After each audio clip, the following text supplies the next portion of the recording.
Welcome. This is the energy vibration Lezing for the full energy Mensen. This is for the Ram, Leo and Boogschutter. Is the full moon. Full moon is in the Steenbok house, and it is an eclipse full moon. This is the full moon Lezing voor de Ram, Leo en Boogschutter mensen. Als dit is je eerste keer, niet vergeten om te abonneren, subscribe en we gaan even kijken. Now, the eerste house is the Boogschutter. The eerste house is voor the Rammensen. Okay, the eerste house is over yourself. What it is, hoe je met jezelf omgaat, that sort of a thing. And there's heel veel conflicts of conjunction. And sommige van jullie moet jezelf empowered, okay?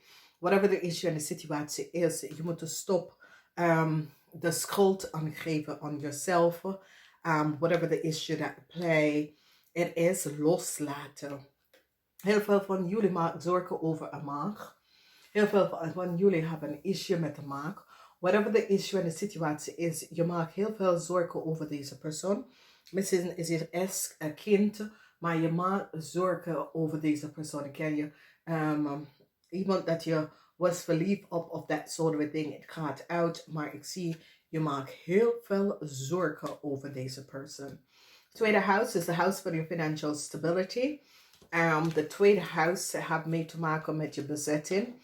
En ik zie semisextaal, dus geldflow goed. Er is geen blokkades. En ik zie dat sommige van jullie krijgen een bericht van een vispersoon. Deze persoon is een viscreef of scorpionetje. Ik zie dat een bericht komt van deze persoon over misschien een nieuwe start en misschien een nieuw business connection. Dus je krijgt wat best wel informatie van deze persoon. Dan zien wij de energie van de derde huis. De derde huis is waar je woont, je woonplaats. Het is een situatie dat sommige van jullie misschien hebben.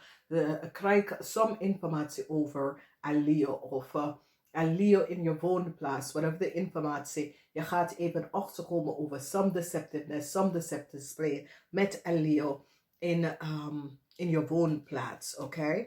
En ik zie dat sommige van jullie Leo hebben verdriet. Verdriet over een situatie dat je hebt gedaan. Teken je zus, teken een familielid. Whoever deze deceptive spelletje is gebeurd. Jullie Leo hebben verdriet over een manier of iets wat je hebt gedaan. Als we kijken de vierde huis, it is the house of family. In the house of family, jullie wil een situatie verwerken, genezen met een boodschatterpersoon. Dus jullie boodschatterpersoon, whatever the issue en de situatie is, je wil een issue genezen met een familylid. Nou, jullie vuurmensen in de situatie met family, is dat jullie achtergekomen dat, weet je, mijn family is best wel goed voor mij. Whatever the issue en de situatie dat is gespeeld. Ik zie dat jullie boodschatter wil en genezen met een familylid. Whoever deze familylid is, ik denk niet dat deze familylid is klaar hiervoor. Het is niet de tijd voor, omdat dit is een full moon van eclipse. En ik zie dat sommige van jullie gaat either beslissen om een eind met je family connection te afknippen, beëindigen, of je kiest samen met de mensen te gaan werken. However, ik kom op voor jullie vuurmensen is wat je kiest om te doen. De vijfde house is de house van de Leo's. En jullie Leo's hebben een issue, een grote issue, whatever the issue is. Leo's have issues met mensen rond jou, vrienden, kennis. Leo's, jullie hebben een issue, whatever the issue en de situatie is creëerd bij een crave. Een crave heb je gevraagd om iets te doen. En nu komt u in de problemen. En ik zie dat je zit na te denken dat ja, jammer dat ik had deze stop voor deze crave gedaan. Omdat nu kom ik in de problemen. Ik zie dat sommige van jullie zit vrienden kennis te maken. Vrienden, deze crave heb je gevraagd om iemand informatie te accessen en veranderen. En nu kom je in de problemen. Dan hebben wij een situatie met de zesde huis. Dit is de huis van de dagelijkse dingen en je gezondheid. En daar is semisextaal voor sommige van jullie. Maar sommige van jullie, daar is een situatie waar sommige van jullie have creëerd some deceptiveness voor een vrouw en haar kind. En ik zie de waarheid is nou boven water gekomen.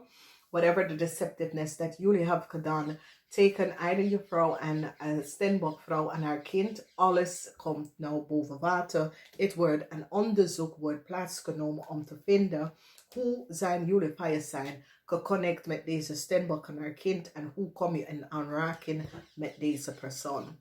Dan zien wij de situatie met de 7 house. De 7 house heeft te doen met contracts, business contracts, maar ook huwelijk. Oké, en wat zien wij hier is dat geluk is hier alleen voor zakelijke contract. Dus als je bent op zoek naar een nieuwe contract, een nieuwe merging van corporation, iemand om zaken te doen, ja, geluk is hier voor jullie vuurmensen. Voor de rest, voor huwelijk relatie, het gaat niet goed, maar zakelijk, als je bent op zoek naar een zakelijk contract, het is een yes, ga daarvoor, oké? Dus als je zit echt om zakelijke partner op te zoeken, het is een yes, ga daarvoor. Dan hebben wij de energie met de 8 house. De 8 house is over mensen die have affair. En ik zie dat sommige van jullie komen achter dat je partner, je man, je vriend, je kennis, je partner hebben een affair gehad, een verkering gehad met iemand anders. Je komt achter dat je partner heeft meer mensen, je partner ziet meer mensen, dat soort dingen. However, het is gespeeld, kom je achter heel veel dingen over je partner of je ex-partner, over some deceptiveness dat ze hebben gedaan. En de diefstal dat is gepleegd tegen de persoon. Dan begrijp ik de 9 house. De 9 house is iets mee te maken met buitenland. Buitenlandse mensen, buitenlandse goederen, buitenlandse zaken. En wat hebben wij hier is heel veel conflict. Heel veel conflict. Misschien sommige van jullie hebben bestelling gedaan. De bestelling is niet, je zit te communiceren, je wil je geld terug of dat soort ding. En ik zie dat sommige van jullie zakenman of sommige van jullie rammensen hebben issue met reisdocument. Je reisdocument voor jullie rammensen kunnen gecanceld of whatever the issue is, jullie rammensen hebben problemen met buitenlandse zaak en dat soort ding. Dus die gaat je best wel aanpakken, whatever the issue voor jullie ram. Voor de rest van jullie issue is buitenland, voor de volgende 4 weken zit niet zo lekker. Doe maar niet, laat me even. Now, the 10th house is the house van de Stenbok en is the house van je career repetition. En je moet even voorzichtig. Ik zie opposition van balance. Dus heel veel conflict. Mensen zie je niet hetzelfde. En heel veel conflict dat zit daar rond. Dus realiseer dat. Sommige van jullie, een stiervrouw en haar kind, probeer je leven te kapot te maken. Dus wees voorzichtig. Sommige van jullie, dame met een kind, een stier, wil je reputation en de kind reputation kapot maken. Maar het gaat degene niet lukken, omdat wie zit te werken tegen een Stenbok en haar kind. Het gaat niet lukken vanwege door het